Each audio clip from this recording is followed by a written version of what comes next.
Bismillahirrahmanirrahim. Assalamualaikum dan salam sejahtera. Hargai sawit Malaysia. Itulah tema yang akan saya berkatakan dalam pidato saya kali ini.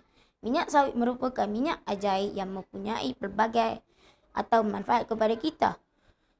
Tahukah anda bilakah pokok sawit mula-mula ditanam di Malaysia? Pokok sawit mula masuk ke Malaysia 100 tahun yang lalu, iaitu pada tahun 1848 oleh orang-orang Belanda dan dijadikan sebagai pokok perhiasan.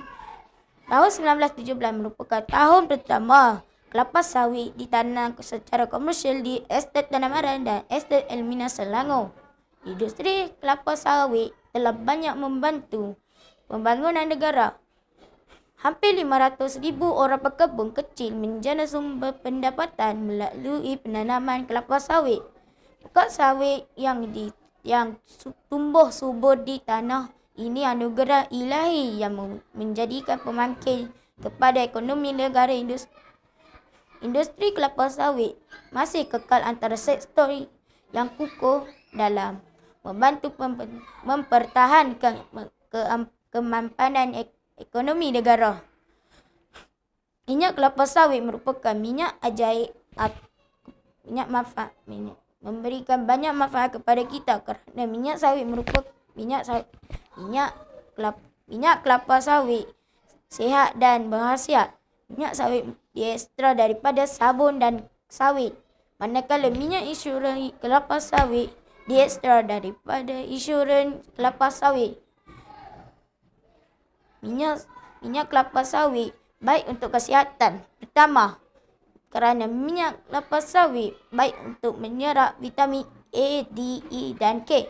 Kedua, minyak sawit bebas lemak trans dan kolesterol. Ketiga, minyak sawit kaya vitamin E, tokotrienol. Vitamin E, tokotrienol berperanan untuk memberi perlindungan kepada sel-sel saraf, mampu mencegah sel-sel kanser dan melindungi daripada penyakit jantung. Keempat, minyak sawit sesuai untuk vegan. Dan kelima, minyak sawit bebas GMO.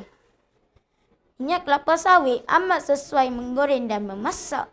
Minyak kelapa sawit stabil pada suhu yang tinggi kerana mengeluarkan asap cikan dan buih dan kurang menghasilkan sisa melekit pada dinding dan alatan memasak.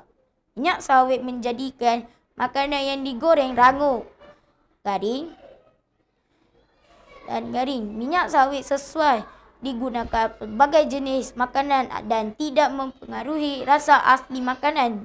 Jadi, marilah kita sama-sama menggunakan minyak sawit semasa memasak. Kelapa sawit juga merupakan tanaman yang paling produktif berbanding dengan tanaman minyak sayur yang lain. Jika dibandingkan minyak sawit dan minyak sayur-sayuran yang lain, dan yang sawit dan insuran mempunyai purata mengeluarkan minyak sebanyak 3.35 per tan hektar berbanding minyak kacang soya yang hanya menghasilkan purata mengeluarkan sebanyak 0.45. Manakala minyak biji sesawi pula menghasilkan purata mengeluarkan sebanyak 0.74 dan minyak bunga matahari sebanyak 0.76. Terbukti penanaman kelapa sawit sangat kos efektif. Rakyat harus mensyukuri nikmat Allah yang menganugerahkan sawit kepada Malaysia. Walaupun berasal dari Afrika, sawit dapat tumbuh dengan baik dan subur di Malaysia sehingga memberi nikmat rezeki dan kesejahteraan kepada negara serta rakyat amnya.